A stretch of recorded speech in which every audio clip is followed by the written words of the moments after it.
much ado, I'm going to start. Um, just start sharing my screen so you can all see what today's program is.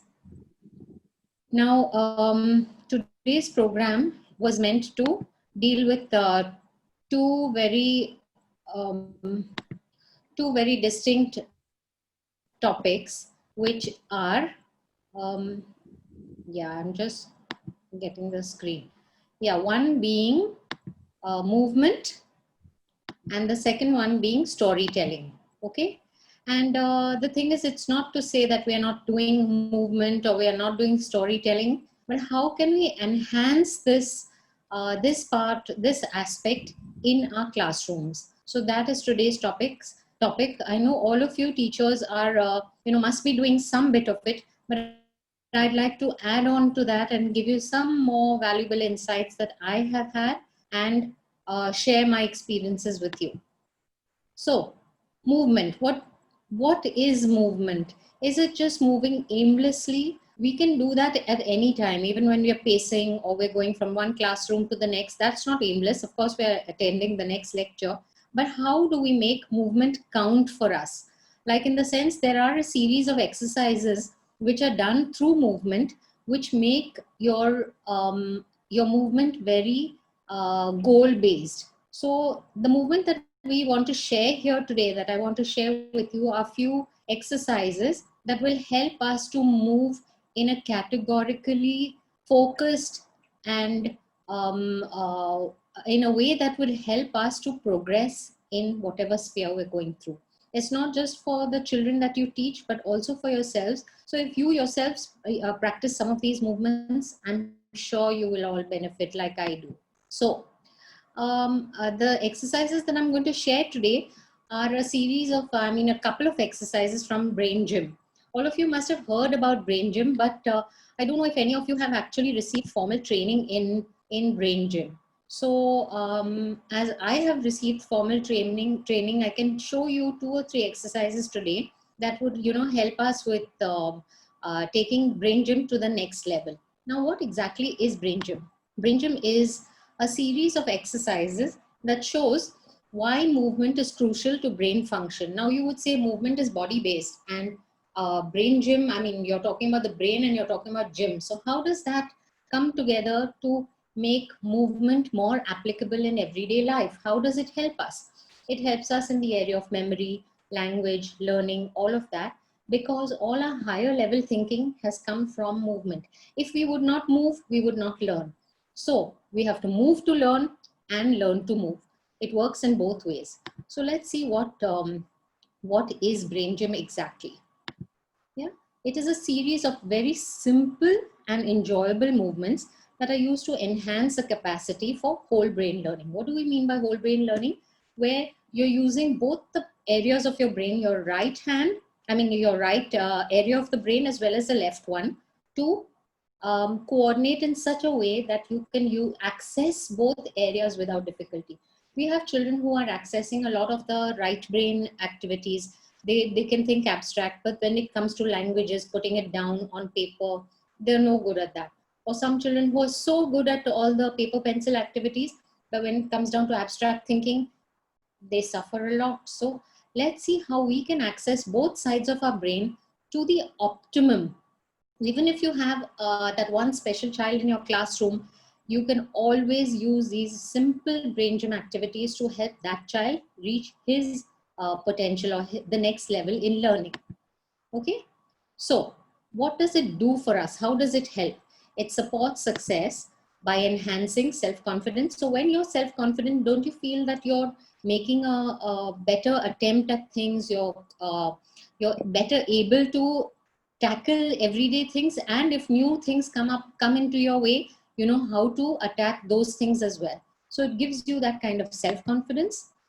It gives you creativity, because let's face it, sometimes we all get stuck in our everyday ruts and there's no room for creativity. That's not what we want. We want creativity to happen to us.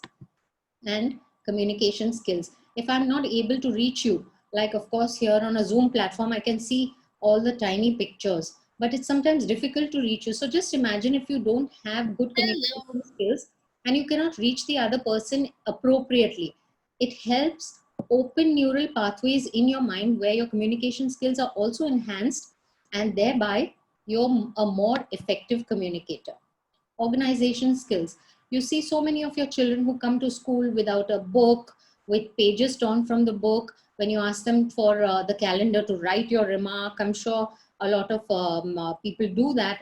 The child cannot produce a calendar. The child has a pencil box full of broken pencils, has brings books on the wrong day. Organization skills are all about that. It helps there as well. Okay, so you see how many areas it can affect, but the key is regularity. Okay, you cannot start something. It's like me wanting to lose weight and going to the gym for one day and then expecting that, oh, I'm going to be, so thin. It won't work. It needs regularity, it needs practice. But I can tell you, if you do that, you're made for life. So it enhances abilities at school, at the school level, at the office level. That's why I said there's no age criteria. You can start at 0 and end at 90, 100, whatever. Even an older person, movement may be restricted, but you can still at that level move whatever you can. I'll show you what becomes important. It's not like gross big movements like jogging and skipping and jumping, but it is crossing midlines, which makes movement easier, because then the pathways between the left area and the right area become easier to access. So at school, at the office, at home, with most daily activities in the sense, we already spoke about so many of the early activities, communication skills and all, but I'm talking about even actual scholastic skills like reading, writing, math, sports, adaptation, concentration, very, very important. Today, all our children are confined in these tiny spaces in the class, and they have very little room for movement. And as a result, the concentration and attention goes for a toss, and the teacher has a tough time. But if you as teachers take 2 minutes in your day, either the beginning of the day, middle of the day, maybe little after the break, something like that, where they need to come back together and focus. If you take 2 minutes to do the few exercises that I'm going to show you, you will find a big difference, not in your only student, but in your class in general. And you also should participate in that, so that you become a role model for them. And once you've got the ball rolling, they will definitely follow suit. So memory, yes, memory also, because if you are not concentrating, then you're not putting things into your memory, which will go first into short term and then into long term. But if you are concentrating, obviously the matter remains in your memory for longer. So to access things that are there, accounting, foreign languages, learning languages, music, exams, very, very important according to most parents, right? And most teachers, exams become a big part of your, life, because there's that your pre-primary to primary section, from primary to secondary section, and then so on and so forth till college level, and all of these are all the checkpoint places which if you don't give those, then you can't move to the next level. So it'll help you with focusing and going on to the new level as well. Okay, now I'm going to show you one exercise which I will demonstrate to you, and I just hope it's very clear. I'm going to explain it to you. The first one is called the cross crawl. Why cross? Because it crosses the midline. It goes from, now what is a midline to begin with? A midline is an imaginary line, like how you have an imaginary line crossing the earth, the globe, and that's called an equator. There's no line made across the earth, but the same way in your body also there's a midline. The midline goes from the top to the bottom, and it is the crossing over from the left. For y'all, this is the left, so I'm going to do it the other way around, okay, so that y'all get it correctly. So from the left to the right, when you cross the midline, what happens? You are allowing activity and things to go from this hemisphere of the brain right up to the other side. So your left side of your body controls the right side of your brain, and vice versa. So we're crossing the midline in so many ways on a daily basis. Like, let me tell you, can anybody thought of crossing the midline in your daily activity, like writing? When you're copying from the board or you're writing on your book, isn't it crossing from the left hand side to the right hand side? We always write from the left to the right, right? unless we're writing in Arabic or any of those languages, or in Chinese, which goes top, bottom. But otherwise, in English-based languages, we're always going from the left to the right. So we're crossing the midline. What does a child have difficulty with? He has to copy. So when he's, copying from the board, he's looking up at the board, reading a line over there, looking down, writing that line down, writing that word down, and then he doesn't know the spelling. So he's going back up there and looking for it, and then again coming down. He may have lost his space, his focus where he is. So that's a tracking difficulty. He may have even lost because of the multiple times of spelling not being able to be accessed easily. He doesn't know it. He has to look up and down. In the bargain, when he goes from left to the end of the line, instead of finishing there and going to the next, he may go to the one below it. And what happens in this tracking, a lot of stuff happens, a lot of stuff will be lost, and a lot of lost, and it may be incorrect as well. So you see how we have to cross the midline going from left to right. So this exercise helps us to smoothly go from left to right. But of course, like I said, it needs to be practiced often. Okay. So it activates the two hemispheres of the brain at the same time. That's very, very important. Okay. It activates all the muscles in the body, and it helps with the crossing of the midline. So let me get up and show you. Those who can access some space in their house or wherever you are at, please do it with me. If you can't do it with me, doesn't matter. Remember it, you can access it later. So I'm just going to show you. Everyone can see Aizel's screen along with the PPT? Yes. Yeah. Yes. Okay. So this is the left for you.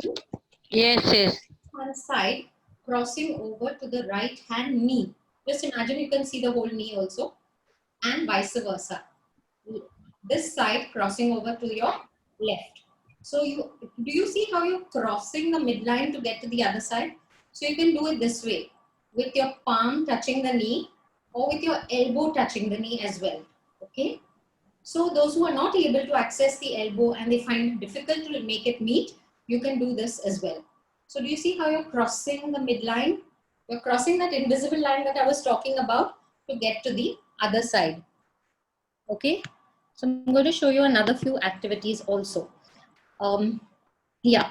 Now to cross the midline, we said crossing this way. You could also do crossing from, I'm going sideways so that you may be able to see this hand to the ankle below, but from the back.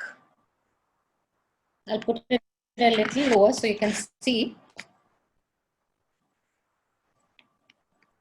Yeah. So if you can touch your ankle from the back and touch this ankle here. I don't know how much you all were able to see. Let's just try and imagine. So from the left, you could do this and crossover. Even this is a crossover.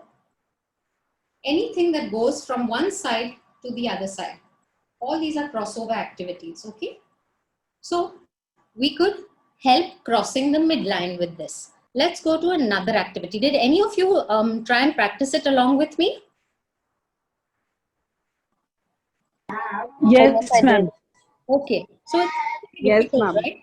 It's pretty easy. Now, do you see actually the picture on your screen shows you exactly how the cross crawl is done. So you could do that.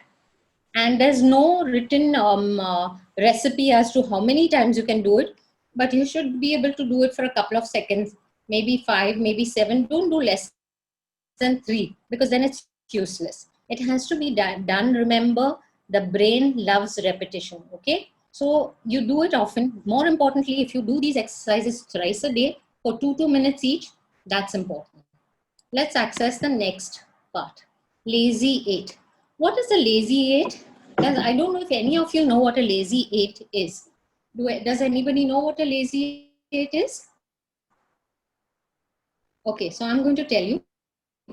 A lazy 8. 8, when we write 8, we write it this way, right? It is a standing 8.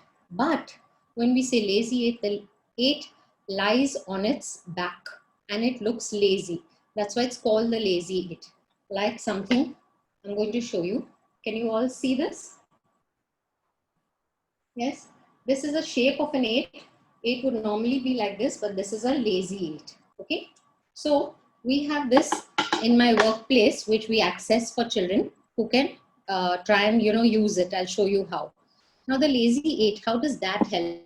It's also a midline crossing activity. We go from one side. We always begin at the center. So all of y'all, while y'all are seated, can y'all try and follow me? Put your thumb out in the center. Make sure your eyes are focusing it. Okay, focusing on it, not just in the air, but it has to look at the thumb. Go the way I'm showing you, so that it's correct for you and wrong for me, because I want you to get it correctly. Go to your left top. Okay, so I'll do it again. From the middle, go to the left top, come down, go back to the center, go up to the right, come down, go up like this. Okay, so this is the pattern I want you to form.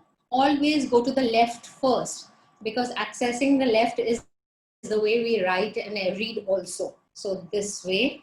And do you see how I'm also crossing the midline? This is the infinity symbol. And don't just do it aimlessly. It has to be, your eyes have to focus on the thumb. So you go like this, right? This is your lazy 8. Make sure your eyes are looking at the nail. Now, supposing you have a child who's not focusing on it, you can put some paint, some nail polish or some felt pen or something on the thumb. So his eye automatically there. Or you can even hold something like this in front of his eyes and you do this and he can follow. Supposing a child is very attention seeking and is not able to do it himself, you can help. Okay. So this is, you trace the lazy 8 with your hands. So you can do this also with your hands. You can do it with your nose, with your fingers I showed you. You can do it with your nose. Remember, the important detail is to follow it with your eyes. It should track it. Then another way is on the blackboard. So you can go to the blackboard and you can make this lazy 8 up there and the child can just go on following it. You can make one if you want, or you can get the child to make, and the child goes over and over it with another color and another color, and while blinking. So you can even do this. You can also do it with your elbow.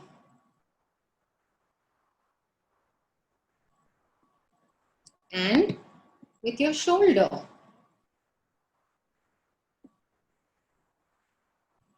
Okay. And the elephant. Now the elephant is another activity showing the lazy 8 only, but I'll have to stand up and show it to you. It's like a drunken elephant. Okay. So you put your ear to your arm, to your shoulder. Okay. It has to touch. It has to cover the ear. And you go again always from the center to the top. You can have your legs, the knees bent a little bit. So you go from the center to the top like this, like this. Again, try and look at the tip of your fingers while you're doing it, okay? Don't lose focus. So this is what you have to do. And if you have access to something like this, like we have these made, right? You can have the child, I'm showing you what we do. We have a marble. So you can have something like this. The marble, you see the marble in my hand. It goes up like this, tracks, comes back down, tracks, all of this, okay? So supposing I am the child, I'm doing it the other way around for you to get it correctly. So I'm going this way.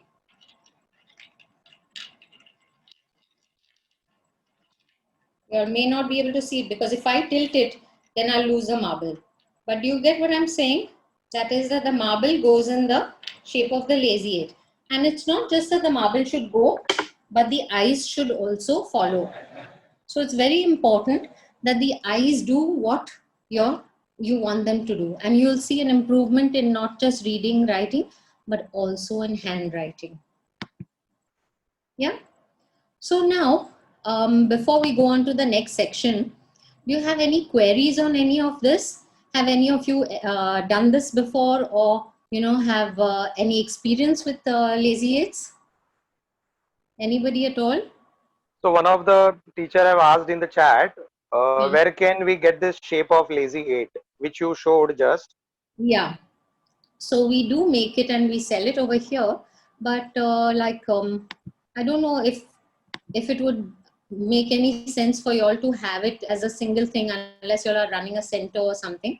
But definitely it's like we had a carpenter make it for us. So we can make it for you all also if it's a like bulk requirement, like for a school or something. If you're placing an order for a school or something, let me know.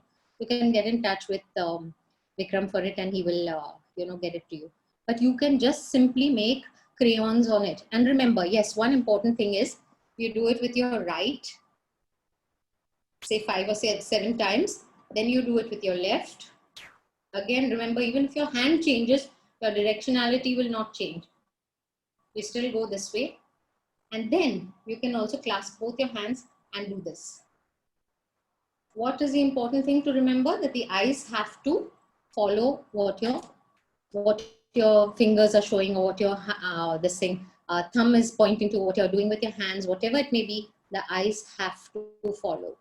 Okay? You will be amazed at the kind of connection that the brain makes because it is directly related and it will directly show in the kind of work. How long should one do it? You should do it for maybe 2 minutes, I told you, 3 times a day, and that is more than enough. Okay?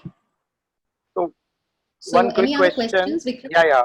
One quick question. Can it be done in a normal class of 50 plus students? Yes, absolutely. In fact, it is so good. Y'all can make up a little song for it also and say, lazy eight, lazy eight. Depends on what the age group is. You teachers are so innovative with all your TMTTs and all. You just make up a song and do it. I mean, and we can say, let's do a lazy eight, whatever you want. I I think it works wonders, absolute wonders. Okay. Any And other last, questions? yeah. Yeah. Last, any specific duration or number of attempts to do this exercise? Yeah, so there's no recipe like I said, and there's no prescription more than recipe. But definitely, you should have a minimum of at least 5 to 7. It's not very difficult, and you don't need to go through the entire thing like do with your hands, do with your nose, do it. You just can do 1 or 2 of these, and you do it for 5 or 7 times. You can do it for 10 times because how long is it going to take you? That's already one done. 2, 3, right? So if you're going to do say 5 of these, you can do 5 of these, you can do 5 of these, and then you do 5 of these. That's already 15 times you have crossed the midline. So in a span of 60 seconds, you would have done 15 of these, right? So there's no minimum criteria and there's no maximum criteria. Don't do it till the child is saying, Miss, I'm tired, my hand is hurting. Not at all. Better to do it more often in the day, like 3 times a day, than to do 30 times all at once. Okay. So like I said, there's no prescription, but the more often you do it, the better the effect is. So we can take more questions about this at the end because I've closed the chat box. Yes. Now, there are a few questions we'll take at the end, and then you can continue with the next section now. Okay. So that's as far as movement is concerned. I've shown you how to use movement in your classroom. Now, what was the next topic for today? It was storytelling. I'm going to begin with a short story, which may not be so much for the secondary, but I have another story for you at the secondary level. But let's begin with this story. It's very cute and we see how it goes.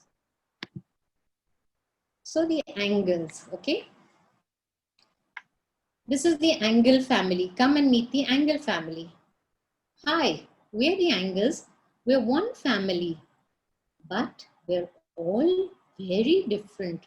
So let us tell you a little bit about ourselves. Mr. Obtuse Angle. Okay. So what does Mr. Obtuse Angle do? He's the husband of the family. He's bigger than right and he's bigger than acute. He's always inside and he always measures between 90 and 180 depending on how much dinner he's eaten. This is me. I'm Mrs. Right Angle. I always measure 90 degrees. My favorite shape is a square. And what's more, no matter what my husband tells you, I'm always right. This is baby acute angle. Isn't he cute? He loves a hug and always has his arms out for cuddles. He's the smallest of the family, measuring less than 90. This is a pet dog Reflex. He's always outside. He's only a pup and at the moment, so he measures 180 degrees. But he can grow up to 360 degrees. So he's definitely the biggest angle. You'll never see him without that ball in his mouth either, that horrid thing. Okay, so now you've been introduced to the angle family. Let's bombard you with a few questions and let me see how well you do. Maybe for this you can take your mics off mute and let's see what you do. You can just answer me orally. Now that you've met us, let's see how well you know us. Who am I? I always measure less than 90. Who am I? Acute angle. Acute angle. Acute angle. Okay. बोलूं The पड़न smallest angle. There's a Acute angle. Acute angle. Acute angle. Acute angle. Acute angle. Acute angle. Acute angle. Acute angle. Acute. Acute angle. Acute angle. three hints before I'm asking you the answer. I am cute. I'm cute. I'm acute angle. Acute angle. I'm always reflex angle Reflex angle. reflex angle measured between 180 and angle. reflex angle Reflex angle. reflex angle. Reflex. Yes. Reflex. I heard only one reflex answer there. Just these things are Reflex angle. Who am I? I always measure between Obtuse angle. Obtuse angle. Obtuse, Obtuse angle. inside. Obtuse. Obtuse angle. Obtuse angle. I'm Obtuse angle. who's left? Step back, who's left? Right angle. Yes. Right angle. Right angle. Right angle. So basically, you see what I did? I put the story forth to you in an interesting fashion. This is a math topic, angles, which I can make it so dry and boring for all of you. And you okay, now please put all your mics on mute, please. I have to tell you something.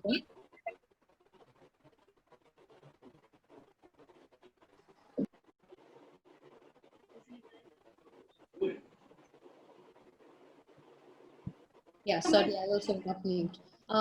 So what did I do first? I gave you all a story of a dry topic and tried to make it interesting. I broke it up into small parts and I introduced all the 4 angles in a family format. I gave them names which were their right names. And at the end, when I tested your memory, I also gave you 3 options. I mean, 3 hints, not options, 3 hints. So do you know in your class what happens when they are very bright student, miss, and they will answer first. Then there are the other ones who may be either distracted or have not paid attention to your first query. They will come in the second go. And then when you give the third hint, even the other ones, if you have done a good job of explaining and you've got everyone's attention, even those who are not doing so well in the class, maybe for whatever reasons they may have difficulty attending to what you're saying, whatever it may be, you're giving an opportunity for even those little ones who are shy and sitting at the back also to answer, because you have given them 3 hints. Okay, so that's also a nice part of storytelling. You can make things very, very interesting with that. Does that make any sense to you? Do you like that activity? Yes, ma'am. Very much. Yes, ma'am. Yes, ma'am. Very much. Okay. Now Yes, for a ma'am. little bit for the senior teachers also, because I don't want them to feel, oh, she's doing such baby stuff. So let's see what we can do. Now, you'll all know what a mind map is, right? Sounds very boring, graphic organizer, mind map. But let's dwell a little bit into the story of a mind map. This is your storytelling in your classroom. Of course, we have to make it more like patented and applicable to the classroom stuff. We don't have a choice. We've chosen to be teachers. So what can we do as teachers? Maybe we can make the matter that we're teaching a little more interesting. So when you made a story for the math family, the angle family in math, maybe we can make a story for the other subjects as well, right? So I'm going into mind mapping, which is a graphic organizer. Graphic organizers, there are many, the mind maps, the Venn diagrams, don't ask. But I'm going to deal with one, which is a mind map. My goal today is to try to teach you how a mind map really works, the story behind a mind map. So what is a mind map? It's a form of graphic organization. Graphic, the meaning of graphic means that it's all in graphical form, which is easy for the brain to process and remember. Okay, remember, the human brain loves connections. Okay, they crave connections. So when you make connections, when you talk about something today and you connect it to the child's past, it always makes sense. Like we connected one of the angles, the reflex angle, to the doggy. All of these things, when you're connecting it, you made mother and father and a baby and a doggy, right? So when you're connecting something to the child's past, it always will make sense. So it's a kind of visual, very important visual representation of the big picture. Big picture is maybe your history chapter in your classroom. How do you make a story out of that? You can put it into a visual format called a graphic organizer, which mind maps is one of those.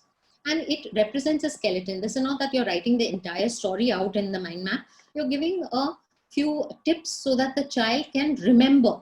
Because when I said you're connecting the present information to something prior, so when the history chapter is done, or before the history chapter is done, if you want to, just talk of trigger points or whatever, you can always show them the big picture, make a skeleton, and show relationships among topics in a very important hierarchical way. Hierarchy means from top to bottom. Okay, I can see lots of questions, but we'll get to it.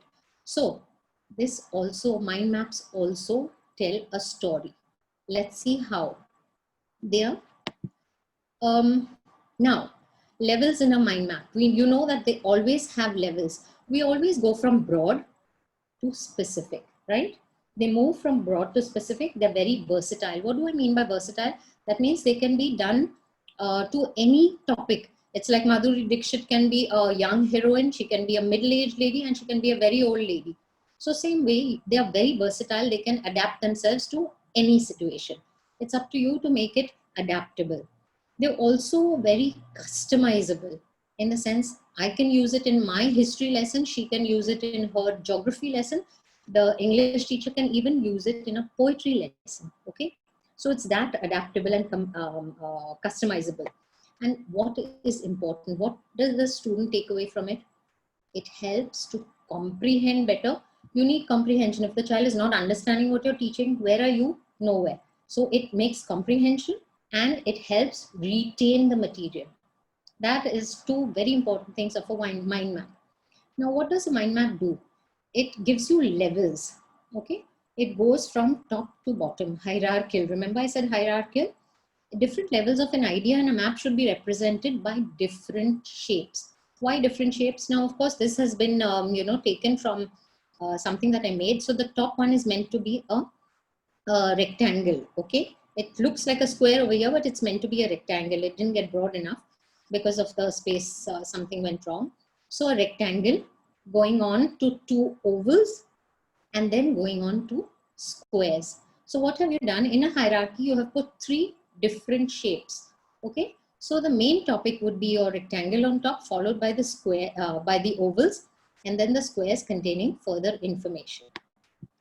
Now, if this is clear, let's look at a picture of a mind map. Now here you can see how the rectangle is, then you see the ovals, and then you see the squares or vertical rectangles, whatever you want to call them. Basically, the shape has to be different. You can have bubbles, you can have stars, you can have a lot of different shapes, but stick to a few shapes. You can say stick to 3 shapes or 3 colors. We'll come to colors later.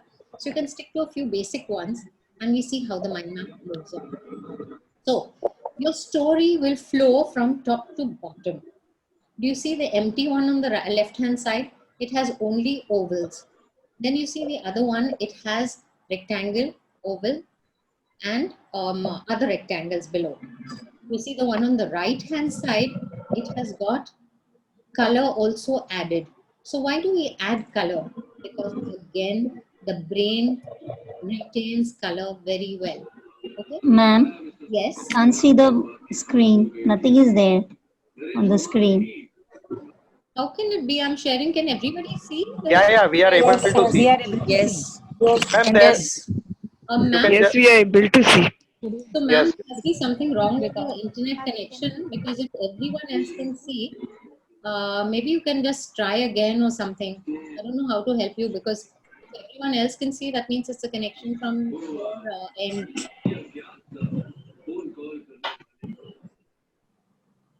Okay, shall I continue? Yes. Yeah, so Yeah. not only the shape but also the color makes a big difference, because, like I said, we're going from the broadest idea to the more specific. We are anchoring. When your boat reaches a shore, you anchor on the shore. So you're anchoring an idea into the child's brain. You're putting a story there. And when you do that, the child will never forget that. Okay? So to aid the child to remember, you're creating a story for him. Not only do the shapes and the colors make a difference to the brain, but also to the eye. Firstly, you're seeing it from your eye, and then you're retaining it in your brain. So all these shapes, colors, everything makes so much sense to the brain and the eye. They learn, when you teach them, the first one you have to model. The first few maybe you have to model. When you model it, remember, don't take more than 3 shapes, don't take more than 3 colors. Otherwise, what will happen? It will become a big, mess. We don't want that. We want them to be very clear with when they're making a mind map. So when they anchor again and again, the thought gets anchored in their brain also again and again. Let's look at this kind of a map. This one is a stacking map. This is a little restrictive because it's got only one color. It's got different shapes, but this you could use if you're giving examples. Supposing you have one main idea and you have 3 parts to that idea, and then you want to just give examples of the same sort, you could use the same color. So what I'm trying to say is that different colors for different subparts of the main idea. But if the same idea is carried on, you can use the same color. Let's see what else we do. We stack the main ideas with the same shape. So you can do the main ideas and you can do the same kind of ideas in the same color. So though you have got a hierarchy, this is one part which follows the same idea, and this is one part which follows the same idea. What are you giving the child? You're giving the child ownership. When the child starts to create a map, you're giving them ownership to creation, to tell a story in a graphical format, and to acquire independence. You will see how after the first few struggles, the child will gain so much independence that he'll be able to make his own mind map. That is your goal, and his own story. This is one of the mind maps that I pulled out from the net. Now look at this, okay? The child is doing 7th grade math. Communication with data. He has put the first shape in a circle. Then he's gone on to the next one, which is 3 squares or rectangles, whatever you call them. And then after that, he has gone for this side into bubbles. And this side, the summarization of data, he's put into triangles, going from broad to specific. Now he's realized that his map is getting very cluttered. What does he do? He creates a subweb. Now he's even called it a subweb, which is great. When you have a subweb, you can take, you don't need to have it on the same paper, but if you do, also fine. If he has a bigger paper, it's fine. If he doesn't, he can have a subweb on the next paper. You can just make an arrow saying subweb. So you got to teach them how to make a subweb. So they summarize the data. Then he's got this mean median mode, which he's put into triangles. He's described or what they mean. Average, middle, third choice, all of that. Yeah. So I think this child has done brilliantly. Now this one may not be very clear because I wanted the whole thing on one first. So there is your main web, and then you have a subweb. You see that? So in your subweb, I'll show you what he's made an arrow and what he's put into the subweb. This is your subweb. The arrow that comes, that's half the arrow from top, beneath the earth, liquid rocks, solid plates, and all the other things. Remember, the shapes are also changing if you see that. Now, you have to, when you're teaching a mind map, you have to teach explicitly. Don't just leave words in the air because it will not be understood. And when I say teach explicitly, in the sense, tell them that here are 3 colors and 3 shapes. Do these kind of mind maps using only these three shapes. You model it, otherwise they're going to be all over the place. And then, with your middle school children, especially the girls, what all will come out in your classroom. If you have a co-ed school, you will have sometimes hearts and all these kind of things also happening. I can tell you, I've seen it. And so you want to avoid that. You want to stick with three shapes. Otherwise, somewhere there'll be a heart, somewhere there'll be a star, somewhere there'll be a rainbow, all kinds of crazy things. Then remember one thing, that when a shape changes, see this, for example, when a shape changes, the level of the main idea changes. Okay, the main idea does not change. If the main idea changes, then it needs another web. So the level of the idea changes, and colors is really amazing for retention and understanding, and it can be used, you saw, vertically as well as horizontally. Okay, and why do we create subwebs? So that the child does not clutter up the thing, because when it's too busy, it causes it becomes too detailed, and it becomes counterproductive. It's not productive anymore. So when you explain why color and all is chosen, you can explain each with an example, why the color was chosen, why the shape was chosen, and they would follow the same information, and they would be able to use the information to create more efficient and appropriate charts. Okay, so here you go. This is one that you can create right away. You can create your own. And so that's your story for today. You got two stories from me. One was the Angle family, and one was the mind map story, how the mind map tells its story. Were there any difficulties in understanding, or now I can take questions if you'd like?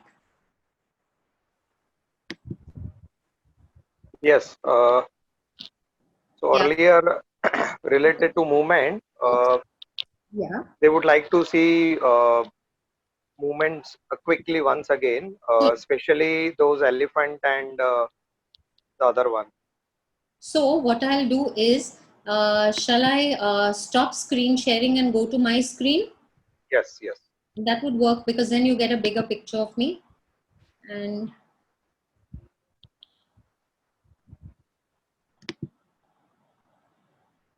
does that, do you all have a bigger picture now? Yes. Like, am I in the main frame? Yes. Okay. So I'll just increase the whole thing. Yeah. So you want me to begin with what? The cross scroll? Right? The cross scroll is your left hand crossing over the midline, across the midline, and touching your left knee. Right knee. Vice versa, this. So you always do this. You will find some struggling children who might even do this same side. Don't allow that to happen. Direct the child's hand and say, no, this. If the child is finding it difficult to cross over, what you can actually do is color code it. Like I said, you can put something, a sticker over here, or you can put something over here that says right, and then on the child's left knee, you can put a sticker over here. So the sticker should be the same color coordinated. So then they can cross over to the right, and do it very slowly. It shouldn't be like this. That makes no sense. Let them go slowly and feel the movement. Okay. That is a cross scroll. Like I said, you can do it with your elbow. You can do it on the side with the ankle.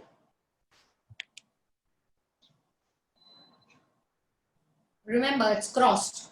So the right hand is touching the left ankle, and the left hand is touching the right ankle. Okay. You can even do it in front if you like with the ankle. You can touch in the front also. As long as it's a cross movement, you're crossing the midline, it doesn't matter. Like I said, you can do this. You can do this. All these are crossing the midline. Then the other thing was the lazy 8. The 8 stands, otherwise it stands this way. We are going to make it a lazy 8. Do you see the the thing that I want you to follow is this pattern. Always start at the middle, go to the left top, come back down, go back top right, come back down. And when you finish also, start and finish always at the middle. Is this visible to everybody? Yes, ma'am. You can even Yes, do it. yes, ma'am. You can Yes, even, ma'am.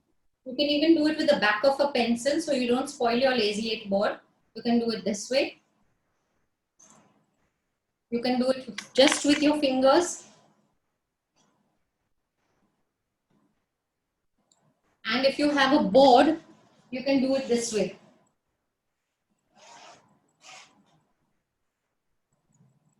And you can do it with 3 different colors. You start with, suppose this is a blue color. You start a couple of times with blue crayon.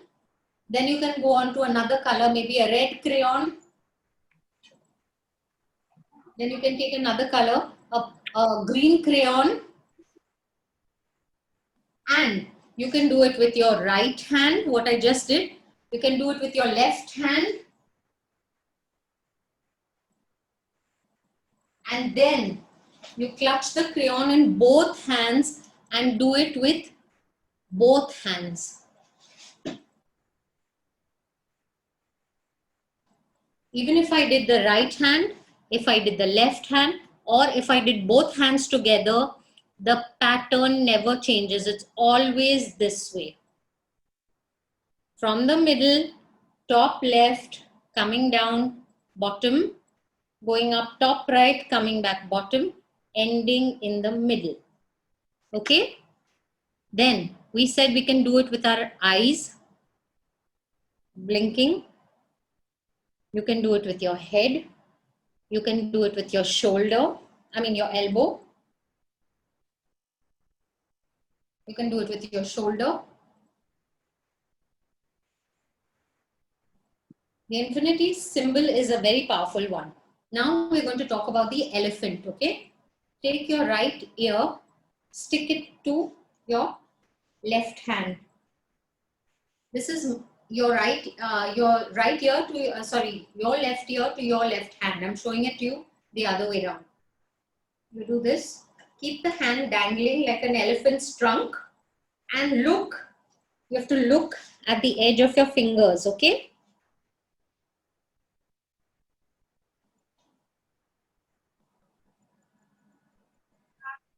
Then you go to the other hand again, right ear to the right hand.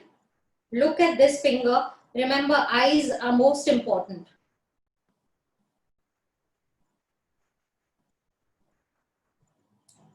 And you can bend your knees a little bit and do this.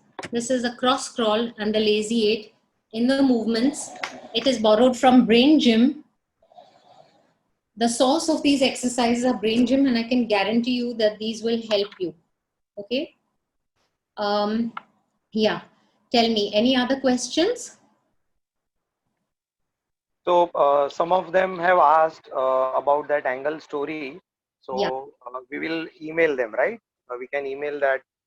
Yeah. I leave it to you, Vikram. You can use my PowerPoint to share it with them or whatever you want to do. That's possible. So all the participants, we will email you the PPT which Aizal used in this presentation.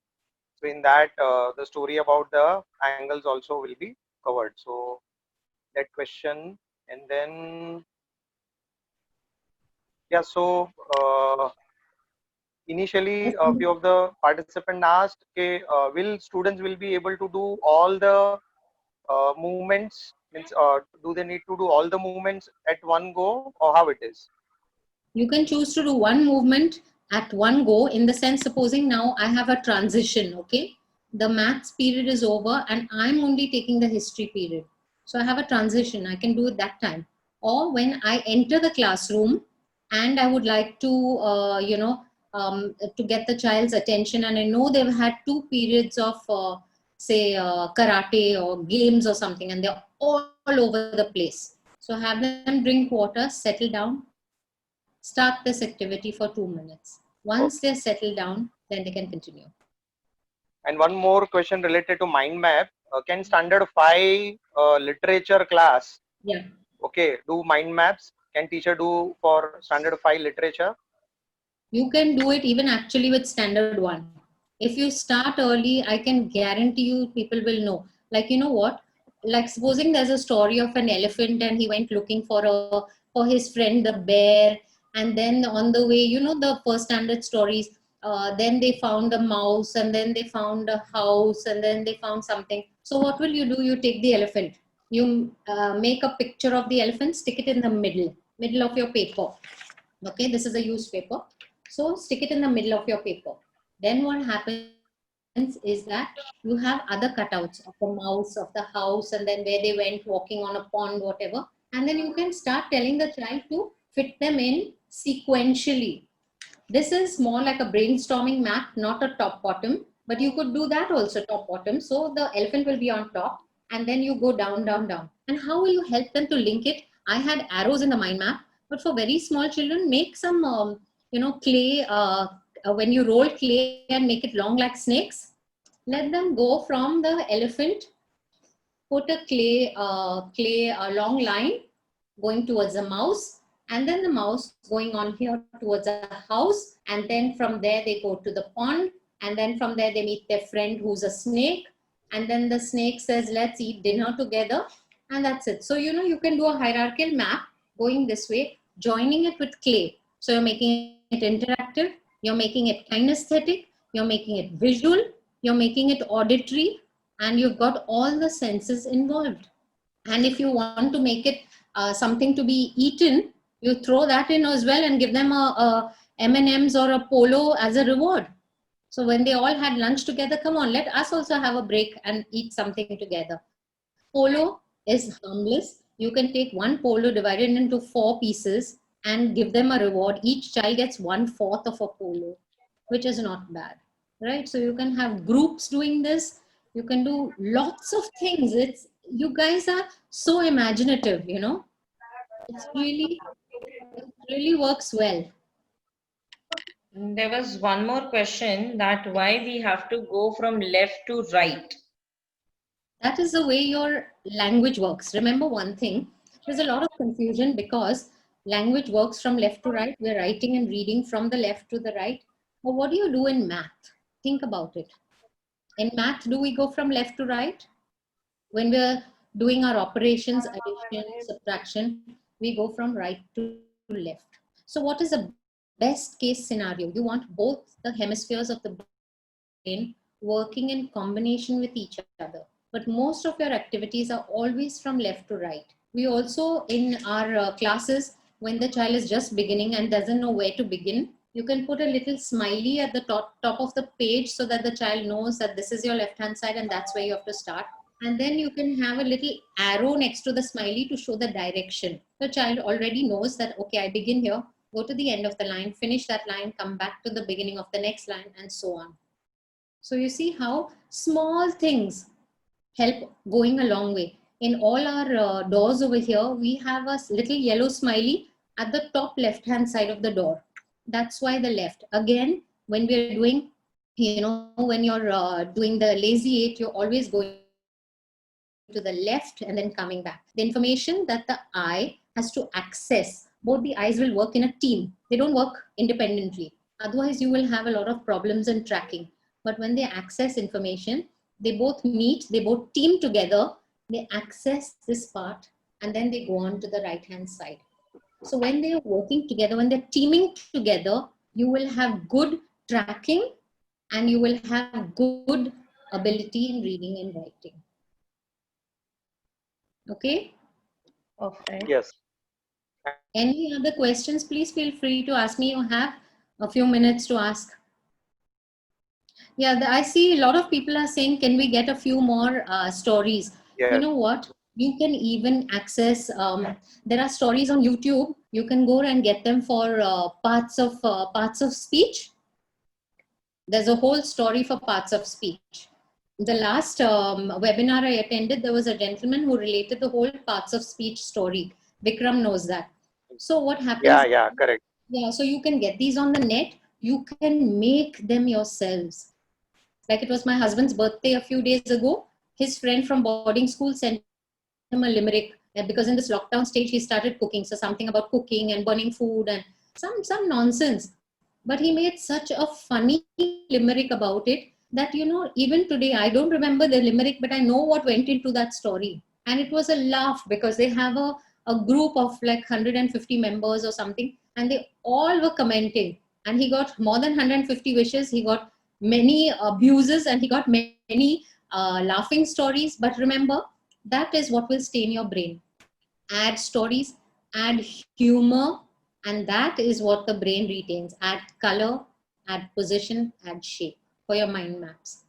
Make Right. yourself so interesting that that people want to access you all the time.